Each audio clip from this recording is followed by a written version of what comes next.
The WNBA world is absolutely stunned and fans can't stop talking.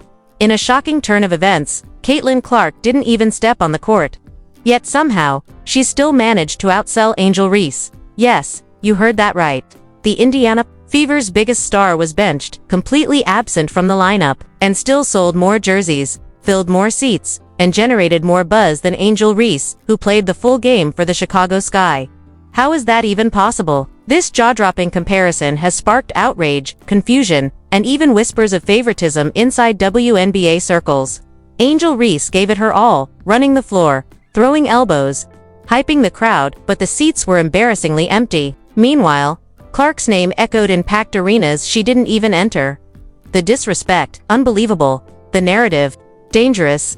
Insiders are now leaking heated conversations between Sky staff and league reps, claiming ticket sales were rigged, and promotion was unfairly one-sided. Angel's inner circle says she feels humiliated again, and fans online are demanding answers. Is the WNBA setting her up to fail? Is Caitlin Clark being worshipped while Angel is ignored? This isn't just rivalry anymore. It's war. To fully understand the depth of this controversy, we need to rewind to how this so-called rivalry between Caitlin Clark and Angel Reese even began, and how it spiraled into something far more sinister than just two rookies trying to prove themselves.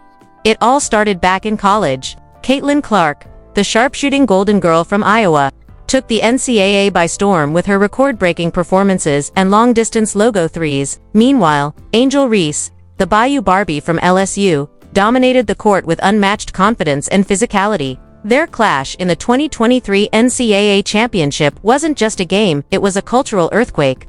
The media pounced, dividing them into two clear archetypes: Clark, the humble hero; Reese, the loud-mouthed villain. And now that both women have entered the WNBA, the league has shamelessly capitalized on that narrative. Every promo, every headline, every sponsorship seems to orbit around Caitlin Clark. Even when she's not playing, her jersey sales dominate, her face is on billboards, and her name trends on social media. Even when she's sitting on the bench.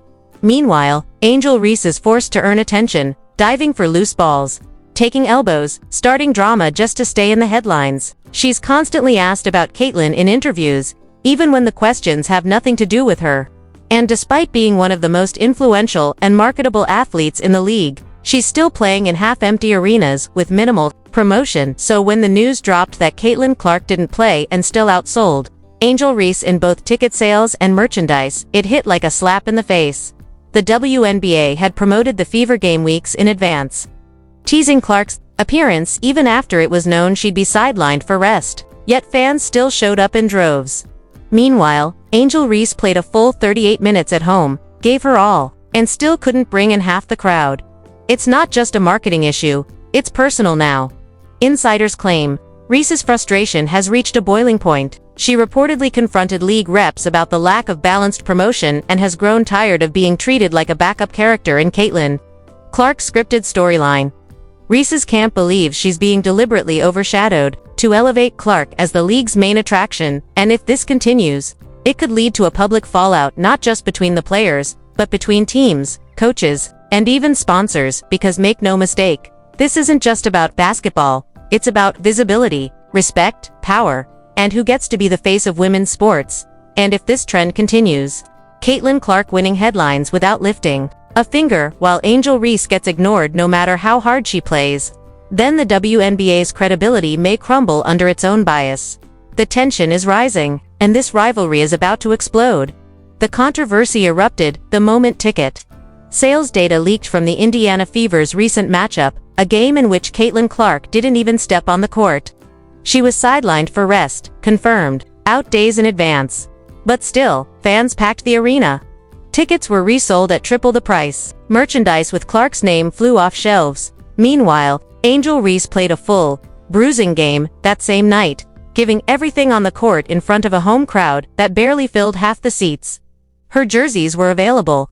Her posters were on display. She even held a meet and greet after the game, but the numbers were undeniable. Caitlin Clark outsold Angel Reese in every category without playing a single minute. That's when things turned ugly behind the scenes. According to a leak from a Sky staffer, Angel stormed into the locker room after the game and reportedly threw her headband across the room in frustration. She was heard yelling, "I show up, I work, I bleed for this team, and they still only care about her."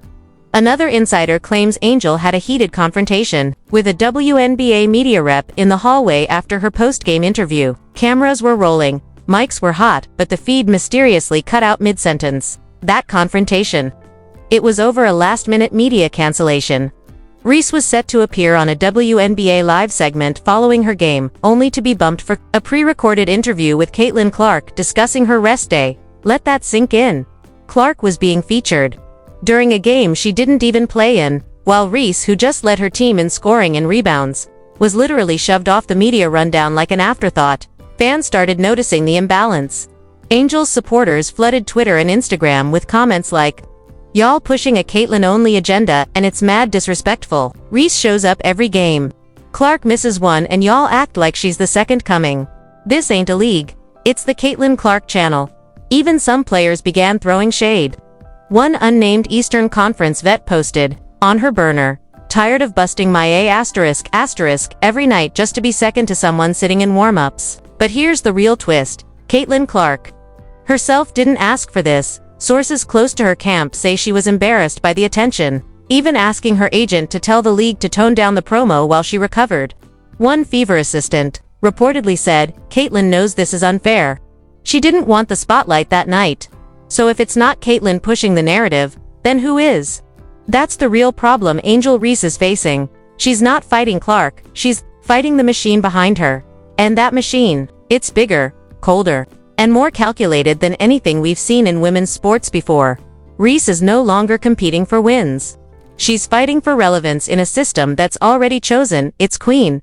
Just when it seemed like the controversy had reached its boiling point, a shocking leak from inside the WNBA marketing division changed everything. An anonymous source dropped a bombshell email thread onto Reddit and X, formerly Twitter, and it spread like wildfire across sports media within hours.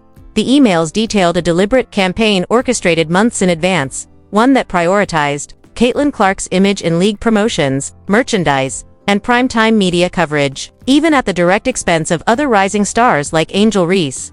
One internal memo, dated 2 weeks before the season opener, allegedly read, "Push Clark as the face of the WNBA, regardless of performance. All-star ballots, merch displays, and social segments should prioritize her name recognition. Others can follow." Another chilling line from a senior PR strategist stated, "Angel's story is compelling, but she's too polarizing for our target market. Keep her in the conversation, but don't center her." This revelation hit like a thunderclap. Angel Reese wasn't just being overlooked, she was being actively suppressed. Every time she fought to earn her spotlight through hustle, passion, and performance, a shadowy system behind the scenes had already decided she wouldn't be allowed to lead. And that's when fans, especially Angel's base, erupted.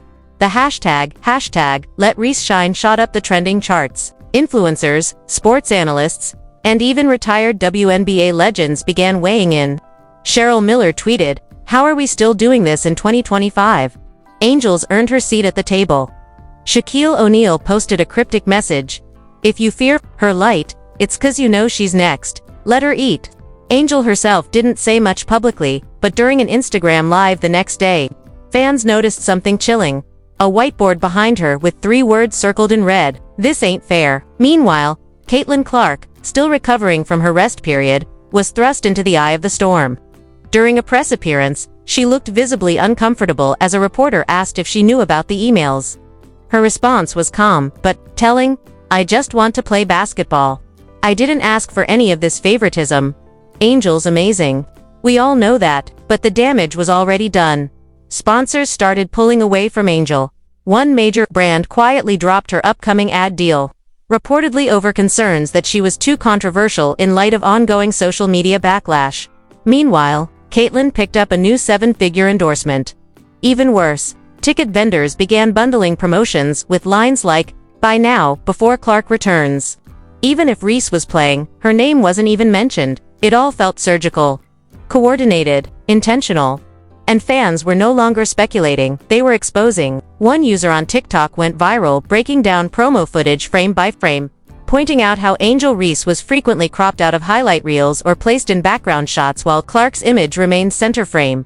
The revelation was clear: Angel Reese wasn't just competing on the court, she was battling a billion-dollar narrative machine designed to erase her, and that machine wasn't slowing down. In fact, it was only getting started. The fallout from the leaked WNBA emails was immediate and devastating. The public's reaction split straight down the middle, igniting an all-out war on social media, in sports talk shows, and across the broader culture. Angel Reese's fans were livid. They accused the league of pushing a racially biased narrative, one where marketability was code for acceptable and safe terms they claimed had long been weaponized to exclude bold, unapologetic black athletes like Angel. One viral TikTok creator said, "Angel Reese shows emotion, and she's a villain." Caitlin Clark yells and flexes, "And she's a hero. We see what y'all doing." Another posted, "This ain't about basketball anymore. It's about who gets to be America's darling, and who doesn't." Celebrities began chiming in too. Cardi B tweeted, "Y'all been hating on Angel since college, but she's still winning. Keep pushing, Queen." Meanwhile, Stephen A. Smith dedicated a full segment on ESPN's First Take to the controversy, calling it the most obvious case of selective branding we've seen in pro sports this decade. He didn't hold back. Angel Reese is everything you want in a competitor: fire, charisma, performance. But because she doesn't smile and stay quiet, she's sidelined. That's outrageous. Even WNBA legends entered the fray. Lisa Leslie posted a statement, saying, "The league has to do better. Visibility should be earned by talent and hard work, not filtered by who fits a certain mold." But the backlash wasn't one-sided. Caitlin Clark's defenders rushed to her aid, insisting that she wasn't responsible for the league's internal strategy and that she, too, was just a player trying to navigate the spotlight. Many argued that she was being unfairly vilified for opportunities she never asked for. One sports columnist wrote, "Caitlin didn't write those emails. She didn't design the promos. She's just balling like she always has." Still, the damage to the league's credibility was done. Sponsors demanded answers. Some released statements affirming their commitment to fair representation and equity in sports. But none addressed Angel Reese directly. And for the WNBA, the silence was deafening. No press conference, no apology, no clarification, just a vague internal memo leaked to The Athletic stating, "We are evaluating our marketing protocols to ensure all athletes are represented equally." Too little, too late. The trust was broken and the war for narrative dominance had just gone nuclear.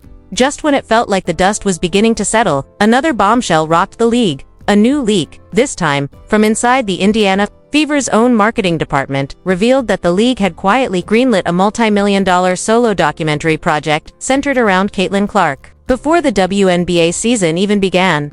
What made this revelation especially infuriating to Reese's camp? Angel had pitched her own documentary idea to the league months earlier and was flat-out denied. According to a now viral email thread, Angel's team proposed a behind-the-scenes look at her rookie year in Chicago, her college-to-pro journey, and her impact on young girls of color. The reply from league officials: "Not the right time. Let's revisit next year." Yet Clark's project was already in post-production. With a major streaming service attached and a marketing budget that dwarfed anything Angel Reese had received all season. Insiders claim Angel Reese was blindsided and betrayed. One source close to her said, "She put her trust in this league. She did everything they asked. And now she's watching the same people who sold her a dream turn their backs and hand everything to Caitlin." This wasn't just business. It was personal, and the tension reached a breaking point at the next league media event. Angel was scheduled to appear alongside Caitlin for a live WNBA Q&A, but Reese, moments before going on stage, walked out. The footage of Caitlin standing alone, awkwardly, waiting, instantly exploded online. Fans were divided. Some accused Reese of being unprofessional, while others praised her for taking a stand. Later that night, Angel posted just 5 chilling words to her Instagram story. "Y'all gon' learn one day." No explanation, no apology, no follow-up. But those words hit like a warning shot. Now, the WNBA is scrambling. The players are divided. The fans are furious, and Angel Reese, she's not staying silent anymore. But the biggest twist of all, Angel's team just trademarked a new phrase, and it's aimed directly at the league: "Unapologetically her." Coming soon. What is it? A new brand, a players' union, or a direct challenge to everything the WNBA thought it could control? Something is coming, and the league better be ready. This isn't just about tickets, documentaries, or media narratives anymore. What we're witnessing is a full-blown power shift in the WNBA, and Angel Reese is standing right at the heart of it. Refusing to back down, refusing to stay silent, and now, she's ready to fight back. If you've been watching this drama unfold from the sidelines, it's time to choose a side. Because this is bigger than sports. This is about respect, representation, and a league that claims to support all women, but keeps showing favoritism when it's convenient. Caitlin Clark may be the golden ticket, but Angel Reese is the storm the WNBA never saw coming. So here's what you need to do next. Hit that like button if you believe Angel Reese deserves the same marketing, media attention, and respect as any other star in this league. Drop a comment below. Do you think the WNBA is playing favorites? Has Angel Reese been disrespected? Or is all of this just media hype? And most importantly, subscribe, because this story is far from over. We've got more insider leaks, more locker room whispers, and exclusive behind-the-scenes drama coming your way. You won't hear it from ESPN, you won't get it from the league office, but right here, you'll get the raw, unfiltered truth. Angel Reese isn't done. The league isn't ready. And the next chapter. It's going to blow the lid off everything, so stay locked in. Because the war for the WNBA's soul has just begun, and we're taking you inside the fire.